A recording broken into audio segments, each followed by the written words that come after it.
السلام علیکم ناظرین، آپ دیکھ رہے ہیں یونٹی نیوز اور مجھے کہتے ہیں فصیحہ ناظرین۔ آج کے ویلاگ میں ہم بات کریں گے عمران خان کے حق میں مزید 46 کانگریس مین نے خط لکھ دیا۔ انسانی حقوق کی پامالی، عمران خان کی قید اور میڈیا پر قدغنوں کے حوالے سے بھی خط لکھ دیا گیا۔ اس وقت مختلف حلقوں میں خبریں چل رہی ہیں کہ عمران خان ڈیل کر کے سعودی عرب جا رہے ہیں یا ان کا کورٹ مارشل ہونے جا رہا ہے۔ ساتھ ساتھ ہم بات کریں گے لندن میں ایک مرتبہ پھر اسرائیلی مصنوعات بالخصوص بارکلینز بینک کے بائیکاٹ کی مہم بھی عروج پر ہے۔ اس بینک کے بائیکاٹ کی کیا وجہ بنی ہے، جانتے ہیں ہم ہرمیت سنگھ سے۔ سب سے پہلے ہم بات کرتے ہیں جو بائیڈن کو خط لکھا گیا ہے 46 کانگریس مین کی جانب سے، تو بالکل آپ کی بات درست۔ اس سے پہلے آپ کو یاد ہوگا کہ 62 کانگریس مین نے خط لکھا تو اس کانگریس مین کا خط جو تھا یہ آسان کام نہیں ہوتا ہے، لیکن آپ کو یاد رکھنا چاہیے کہ ہمارے ایک ادارے نے جو ہے وہاں پہ بھی ایک فورم ہائر کیا ہوا ہے لابنگ کے حوالے سے، تاکہ ان کی بھی اچھی اچھی چیزیں کی جائیں۔ اس پہ بہت زیادہ خرچہ آتا ہے، لیکن جو چونکہ پی ٹی آئی کا معاملہ ہے، پی ٹی آئی کے معاملے میں اگر آپ دیکھیں تو اوورسیز پاکستانی بارہا جس طریقے سے ان کو باتیں سنائی جاتی، خواجہ آصف نے پرسوں کہا کہ وہ بھگوڑے ہیں، اس قسم کی، یعنی ایک وزیر کو اس قسم کی لینگویج نہیں استعمال۔ میرے خیال میں باہر رہوں نا، پاکستان کے لیے زیادہ آپ کو درد ہوتا ہے، یہاں پہ زیادہ پاکستان پہ دکھی ہوتا ہے۔ میں نے پہلے بھی آپ کو کہا تھا کہ بھائی ان کو تو تمام طرح آسائشیں ہیں، لیکن جو ہماری زندگی وہ جانور سے بدتر ہے۔ جس طریقے سے فتوے، جس طریقے سے پابندیاں، قدغنے، انٹرنیٹ کی بندش، اٹھا دو، پھینک دو، ادھر ڈال دو، کوئی عدالتیں نہیں، کوئی سسٹم نہیں، تو وہ اس لیے آواز اٹھاتے ہیں۔ اب جو آپ نے بات کی، اس سے پہلے 62 کانگریس مین نے خط لکھا مشترکہ طور پر کہ پاکستان میں جو الیکشن ہوا اس میں شدید قسم کی دھاندلی بلکہ دھاندلا ہوا، پھر انسانی حقوق کی پامالی ہوئی، لوگوں کو اٹھایا گیا، خواتین کو، کسی کو نہیں بخشا گیا، میڈیا پر قدغنے ہیں، عدالتیں جو ہیں وہ کسی اور کی یعنی کسی اور کی گرفت میں ہے، آپ یہ کہہ سکتے ہیں کسی اور ان کے ڈورے کوئی اور ہلا رہا ہے۔ ابھی آپ اندازہ لگا لیں کہ کچھ کہہ رہے ہیں کہ 54 کانگریس مین، کچھ کہہ رہے ہیں 46۔ میں ایئر وائی کو کوٹ کرتا ہوں، وہ 54 کہہ رہے ہیں، انٹرنیشنلی میرے پاس خبر آ رہی 46 پر، ایسا لگتا ہے کہ 46 یا 54۔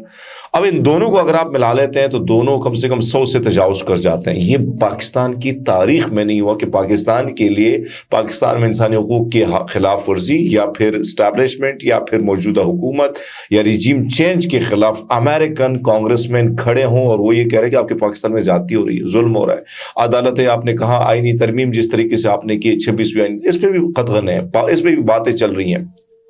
اب معاملہ یہ کہ عمران خان کے حوالے سے وہ کہتے ہیں کہ آپ نے بے گناہ اس کو قید میں ڈالا ہوا ہے، ویسی سزائیں دے رہے ہو، کچھ ہے ہی نہیں اس پہ کیسز، آپ نے اس کو سیاسی مقدمات میں ڈالا، اندر جیل میں قید تنہا میں رکھا ہوا ہے۔ تو اس پر اب میں سمجھتا ہوں کیونکہ یہ بہت بڑا یہ کچھ چھوٹی لابی یا چھوٹی کامیابی نہیں، بڑی کامیابی ان لابی جو خاص کر تحریک انصاف کے لیے کرنے والے پاکستانی اوورسیز ہیں، جو مختلف اس وقت پلیٹ فارم پہ بیٹھے، چاہے وہ ڈاکٹرز ہیں، چاہے وہ مختلف اسٹیبلشمنٹ کام کرتے ہیں، یا وہ اس وقت مختلف جگہوں کے ممبر بنے ہوئے ہیں پارلیمنٹ کے۔ تو یہ ان لوگوں کی لابی تھی، اتنی تگڑی لابی کہ انہوں نے یہ قرارداد یہاں تک وہ پہنچے کہ ایک کانگریس مین کو جو ہے وہ آپ قائل کرنا آسان کام نہیں ہوتا، تو آپ نے کم سے کم 100 سے زائد کر دے، تو یہ بہت بڑی اچیومنٹ ہے تحریک انصاف کے لیے۔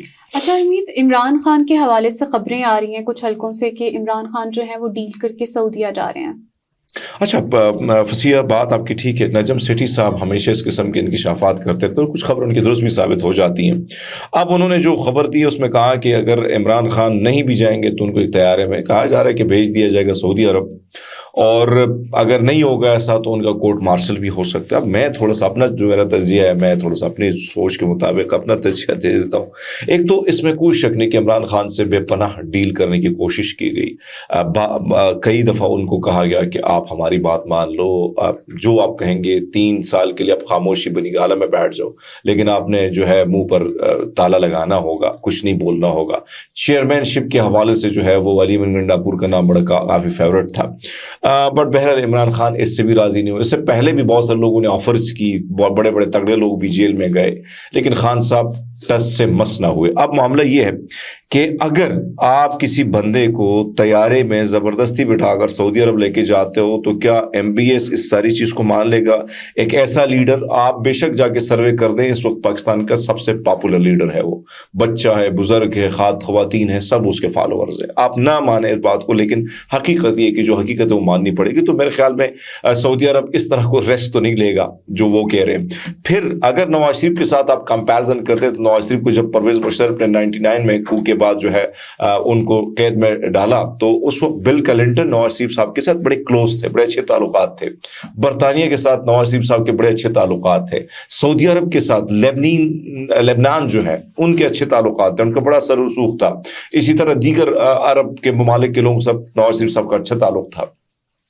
ان لوگوں کے دباؤ کی وجہ سے جو ہے نواز شریف صاحب پرویز مشرف کے درمیان ایک ڈیل ہوئی، اور ڈیل میں باقاعدہ نواز شریف صاحب نے ریٹن فارم میں دیا سائن کر کے، میں 10 سال نہ سیاست میں حصہ لوں گا، نہ کوئی بیان دوں گا، اور یہاں سے میں سعودی جدہ چلا جاؤں گا.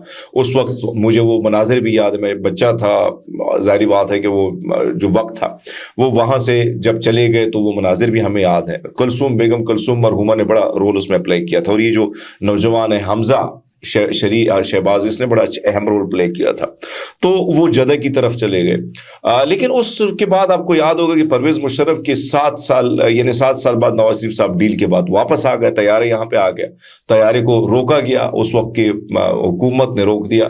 تب حکومت نے میڈیا کو ایک خط دکھایا، اور اس خط میں لکھا تھا نواز شریف کے ریٹن فارم میں کہ میں 10 سال تک نہ ملک آؤں گا، نہ میں کچھ بولوں گا.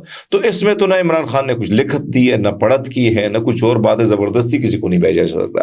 دوسری بات، اگر کورٹ مارشل یہ کریں گے تو جو ان کی خواہش ہے، یعنی اسٹیبلشمنٹ چاہتی ہے کہ ہمارا ایک پازیٹیو رول ہو اور ہم آگے کی طرف چیزوں کو اچھی طریقے سے لے جائیں، حکومت بھی یہی چاہتی ہے.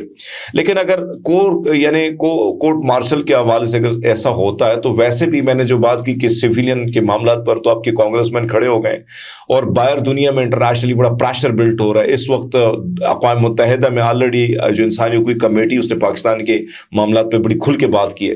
تو یہ بھی مجھے ممکن دکھائی نہیں دیتا، ایسے شوشے چھوڑے جاتے ہیں. یہ میرا تجزیہ ہے، شاید میں غلط ہوں، لیکن میں سمجھتا ہوں کہ اس چیز سے الٹا نقصان ہوگا. جو چاہتے ہیں کہ عمران خان کو خاموش یا سزا دیجیے، اس کا نقصان ہوگا.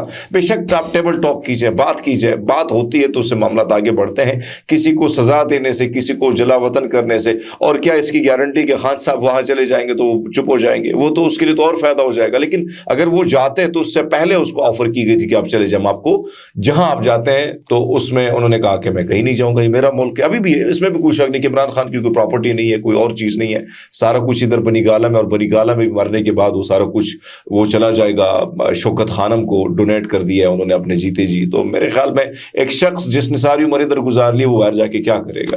اچھا حمید، لندن میں ایک مرتبہ پھر اسرائیلی مصنوعات کا بائیکاٹ کیا جا رہا ہے، اور ساتھ ساتھ ایک بینک کا بھی بائیکاٹ کیا جا رہا ہے. تو اس حوالے سے کیا آپ کے پاس سب سے یہ بہت بڑی خبر ہے، اور آپ اندازہ لگا لیں کہ اویئرنیس اس وقت ایسٹ میں نہیں آ رہی ہے، ویسٹ میں آ رہی ہے.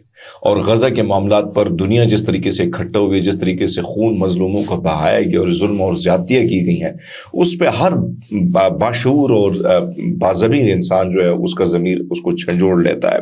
اور اس وقت آپ نے دیکھا، میں نے پرسوں پہ بھی اس پہ بات کی کہ دنیا میں سب سے زیادہ احتجاج ہوئے تو فلسطین کے حق میں ہوئے، سب سے زیادہ کم احتجاج اسرائیل کے حق میں ہوئے، سب سے زیادہ احتجاج نہیں ہوئے تو مسلمان ممالک میں نہیں ہوئے، سب سے زیادہ احتجاج ہوئے تو مغرب میں ہوئے.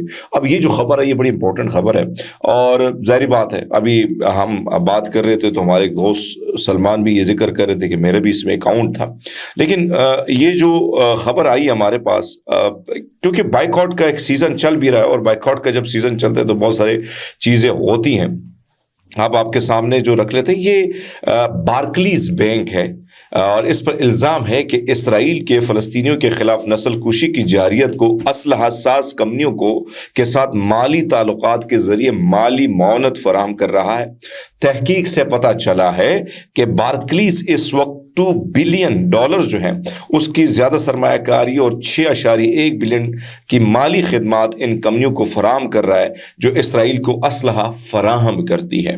اس سال اب تک تقریباً 4000 افراد نے بڑے پیمانے پر اپنے بارکلیز اکاؤنٹ بند کر دی ہیں. تو یہ بہت بڑی چیز ہے اور بہت بڑا دھچکا ہے اس وقت اس بینک کے لیے. بہرحال دنیا بھر میں مختلف چیزوں کا بائیکاٹ کیا جا رہا ہے، اور اچھی بات ہے، ہونا چاہیے. جو ظلم ہوا ہے، جو زیادتی، اس کے خلاف ہر بندے کو اپنا حصہ ڈالنا ضروری ہے. مزید ہماری ویڈیوز کو دیکھنے کے لیے ہمارے چینل کو سبسکرائب کیجیے. اپنا بہت سارا خیال رکھیے گا. مجھے دیجیے گا اجازت. اللہ حافظ.